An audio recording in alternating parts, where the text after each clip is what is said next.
Hello and welcome to Clearview Television. We're reaching you live from Nigeria's capital city, Abuja.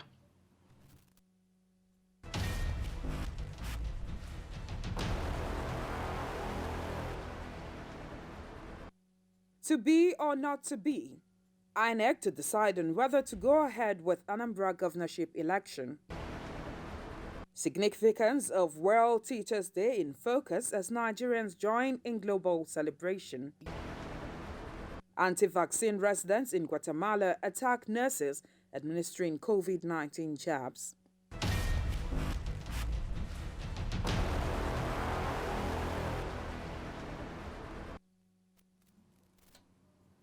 I am Nkiru Obuli.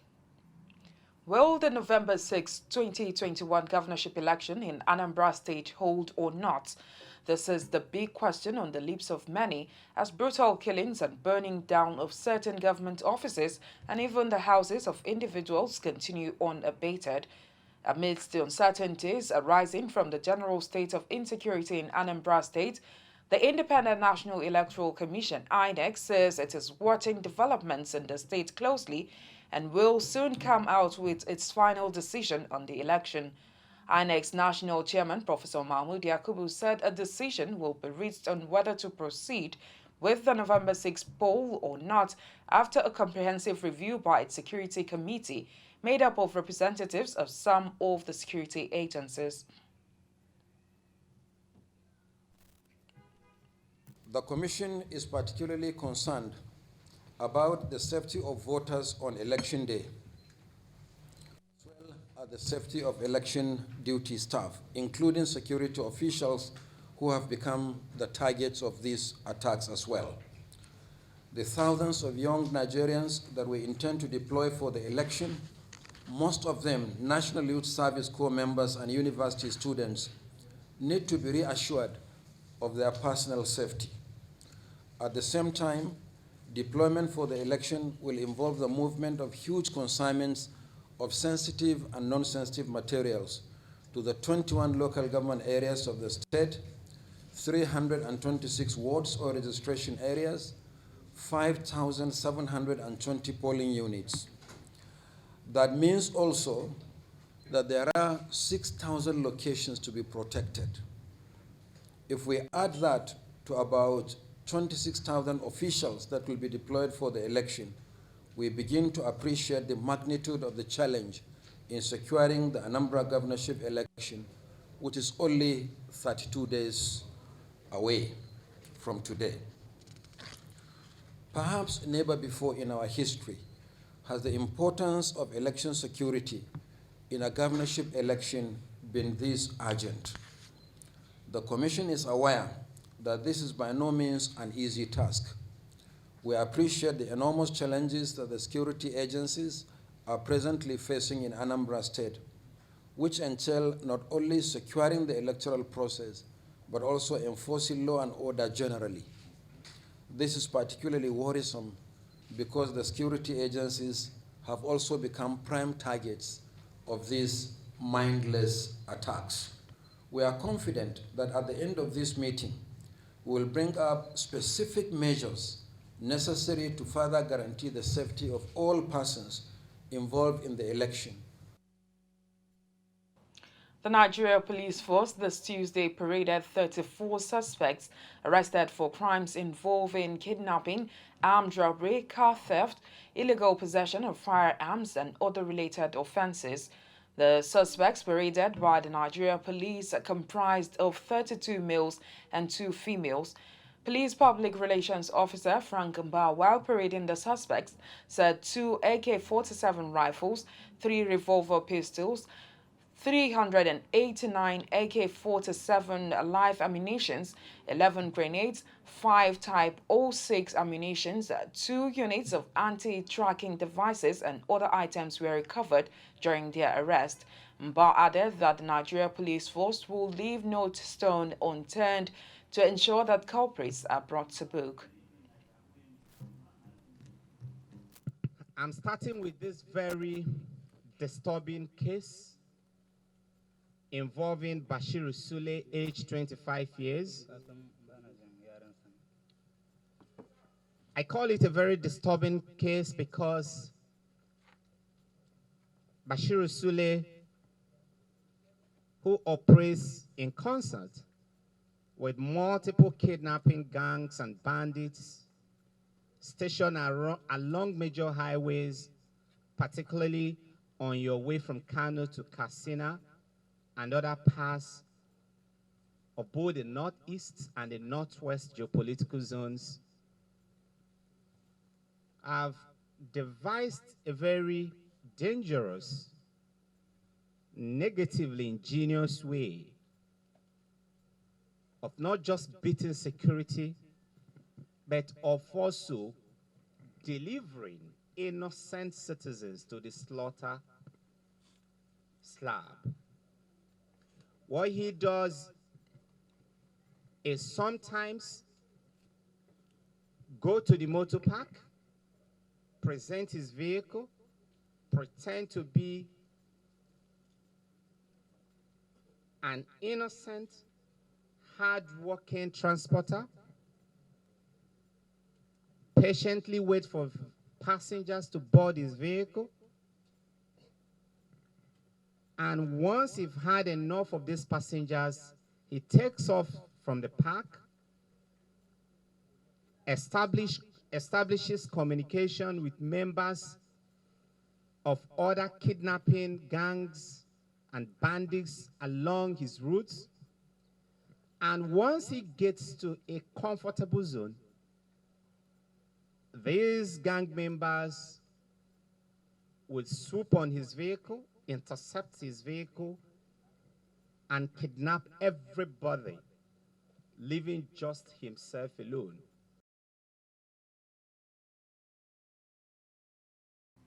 Governors of the South-South geopolitical zone have met in Port Harcourt and approved the establishment of a regional security to check security challenges in the region. The governors also resolved to join suit on the collection of value-added tax currently before the Supreme Court. In attendance at the meeting were Governors Udom Emmanuel of Akwa Ibom, Duye Diri of Bayelsa, Ifeanyi Okowa of Delta, Godwin Obaseki of Edo, and the host, Nyesom Wike of Rivers State. Conspicuously absent was Governor Ben Ayade of Cross River State. Top on the agenda was the need for security in the oil-rich region against the background of the general state of insecurity in the country. The South-South governors also told the federal government to hands off the collection of value-added tax, VAT. The Council resolved: 1. Bearing in mind that most of the BRICS states have established their state security organs, we approve the regional security architecture, which will be launched very soon. 2. Unequivocally supports the decision for states to collect value-added tax and resolve to join the suit before the Supreme Court. They also called for the immediate reinstitution of the board of the Niger Delta Development Commission, NDDC. Or that the amendment should include a clear definition of host communities and that the trustees should be appointed by state governments. 4. Council called upon the President and the federal government to uphold the law establishing the Niger Delta Development Commission by appropriately constituting its board. In addition, it expressed the hope that the federal government would make the forensic audit report public and deal justly and fairly with the report with a view to strengthening the capacity of NDDC to meet its obligations to the people of the region. The meeting of the South-South governors came at a time of growing calls for fiscal federalism and the restructuring of the Nigerian Federation to address the need for equity, fairness, and justice on the management of state affairs on all fronts. Chidima Okafor, reporting for Clearview Television. Normalcy has returned to all public hospitals and health facilities in Nigeria following Monday's suspension of the strike called by the National Association of Resident Doctors. In an exclusive interview with Clearview Television's Ime Ofon Okon, a member of the association at the Federal Medical Center, KEFI, Dr. Emmanuel Adiku, said it is unfortunate that strike is the only language the federal government seems to understand in addressing issues raised by workers. He therefore called for a change in approach for the general well-being of all Nigerians.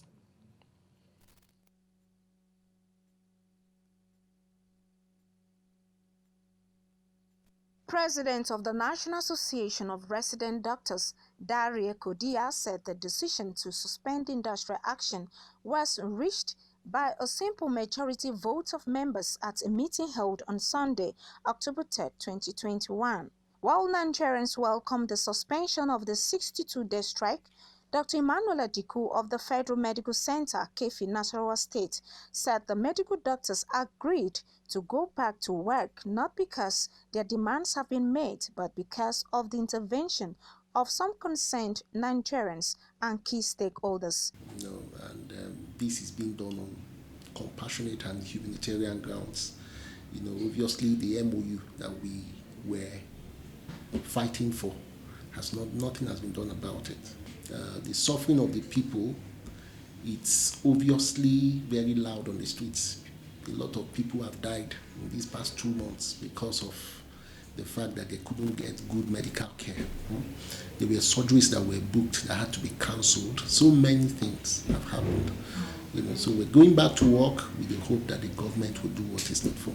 Dr. Adiku further stressed that strike remains the only option for the resident doctors since the federal government has consistently failed to implement agreements reached with them. The government is highly insensitive, not even with issues like healthcare.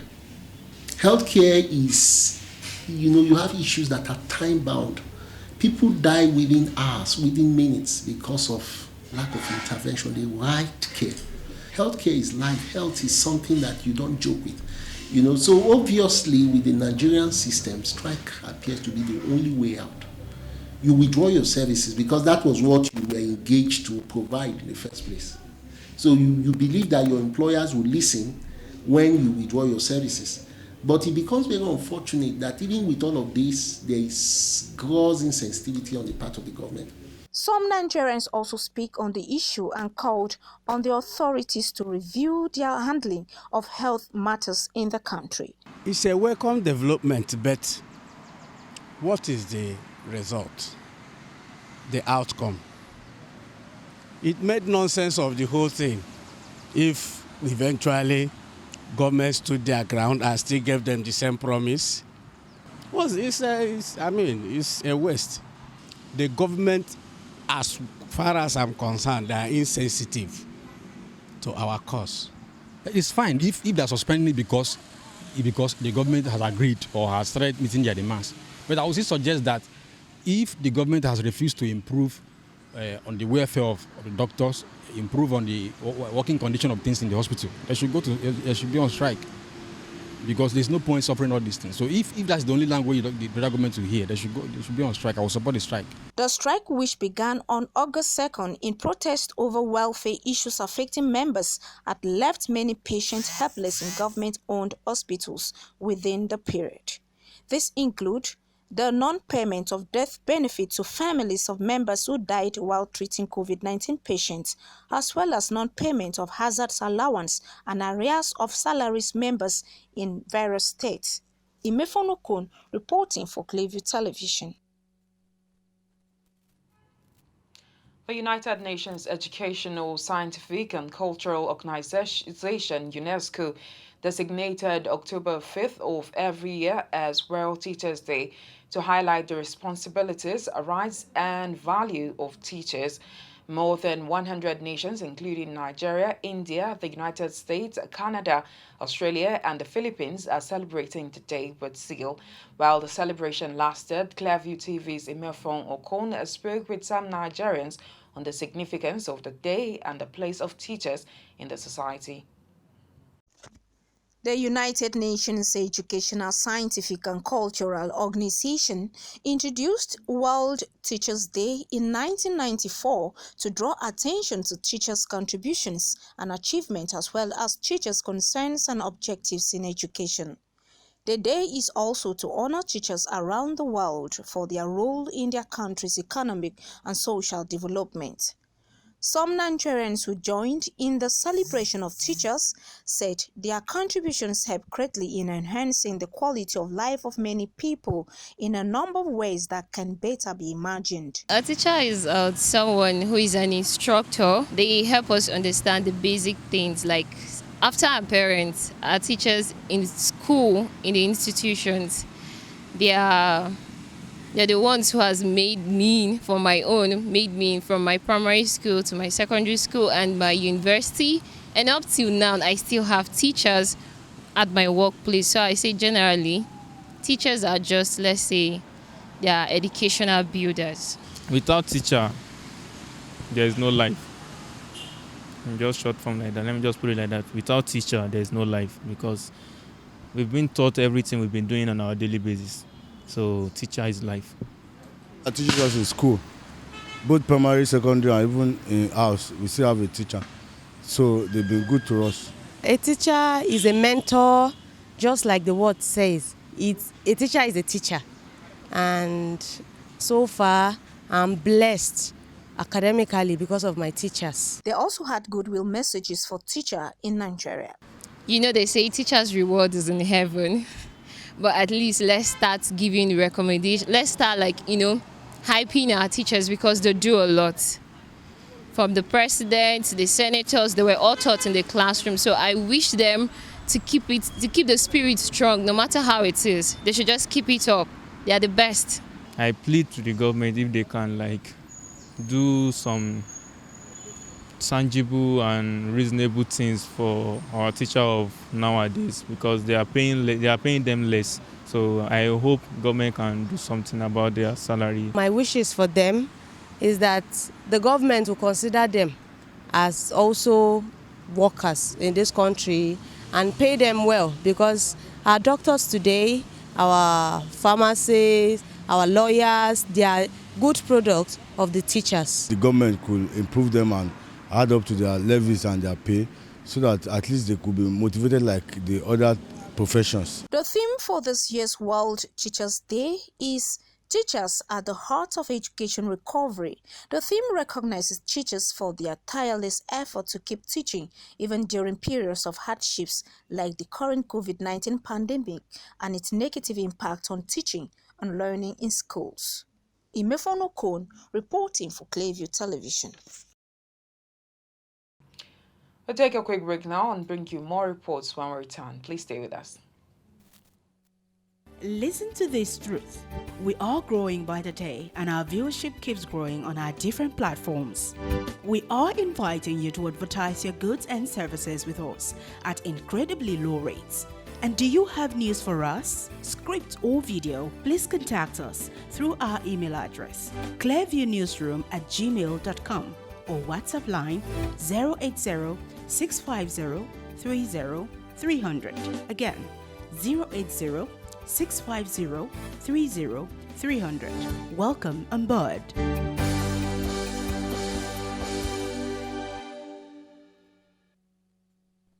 You're welcome back.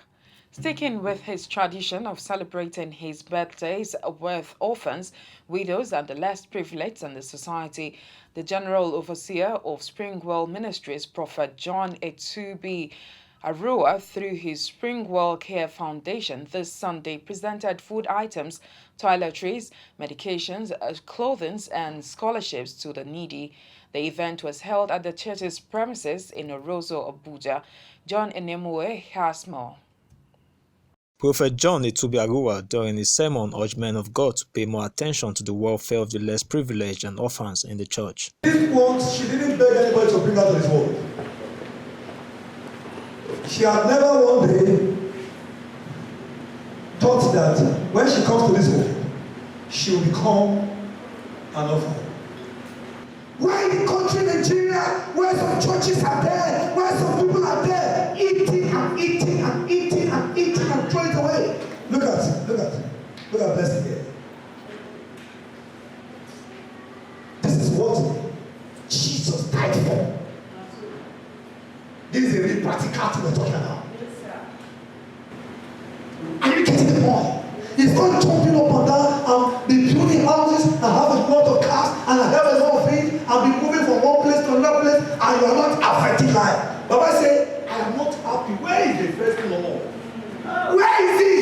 What happened to the first law?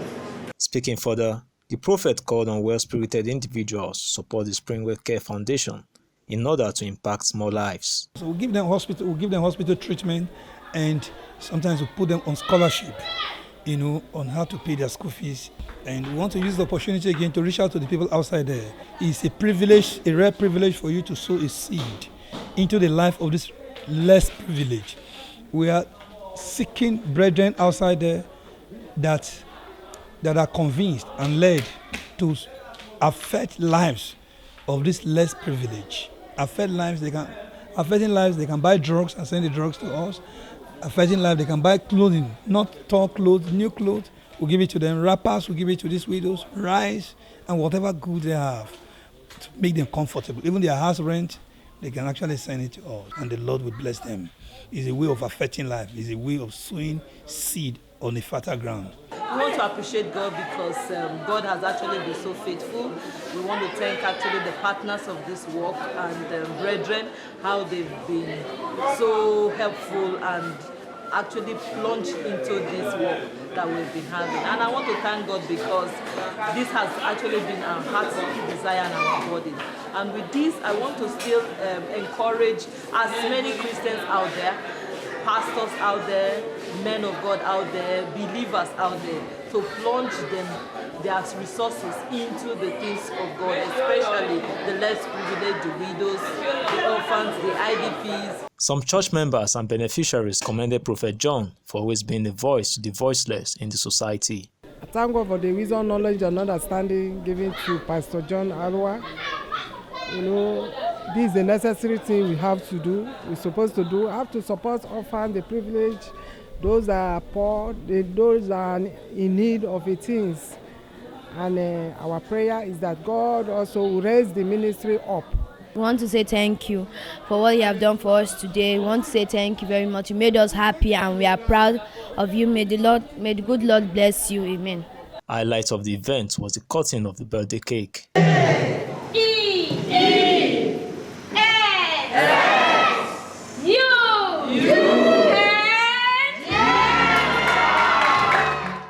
John and Nemwe reporting for Clearview Television.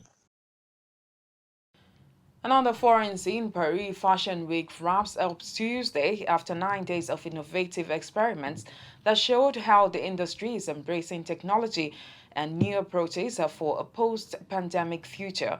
While many fashion houses talk to online presentations, the biggest names such as Dior, Balenciaga, and Stella McCartney, even Yves Saint Laurent, which had been first to quit live shows when the pandemic hit, got back to the catwalk. But a new twist often reflected the lessons learned during lockdowns and increasing environmental concerns. Among the most inventive runway shows in years came from Balenciaga, who fooled their own guests into becoming part of the spectacle. Arriving via red carpets, they were unaware that the official models were walking among them until a big screen relayed their entrance and highlighted which outfits were part of the show. Anti-vaccine residents in a village in rural Guatemala have attacked nurses who were trying to administer COVID-19 jabs, holding them for 7 hours, officials say. About 500 people blocked a road and vandalized the team's cars in Miguela in the northern Alta Verapaz province. The 11 workers were released after police negotiated with the villagers, who destroyed about 50 vaccine doses. Authorities say online disinformation is feeding resistance to the vaccine. The health ministry said the nurses were verbally and physically attacked by the residents who let the air out of the workers' tires and destroyed the cool boxes during the doses. Local media reports that residents rejected the vaccine because a villager who received a dose had developed side effects, which were interpreted as being health problems linked to the jab. Experts say the most common side effects of the vaccines are pain or tenderness at the injection site. Some people have wider effects like fever, headache, nausea, and fatigue, but they are usually mild and short-lived. And that's all on the news. Before we go, a quick recap of our main stories.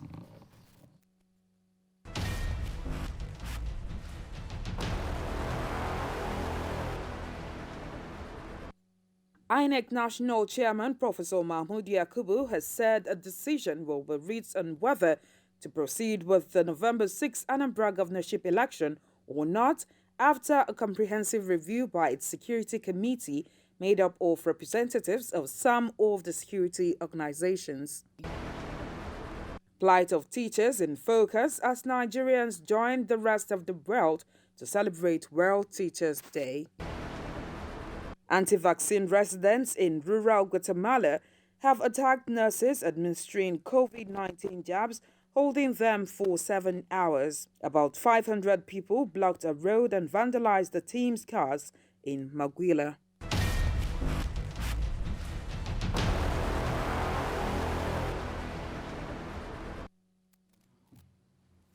Remember to like us on Facebook, Clearview Television. Follow us on Twitter at Clearview Online. Follow us on Instagram at ClearviewTV_NG. And also remember to subscribe to our YouTube channel, Clearview TV.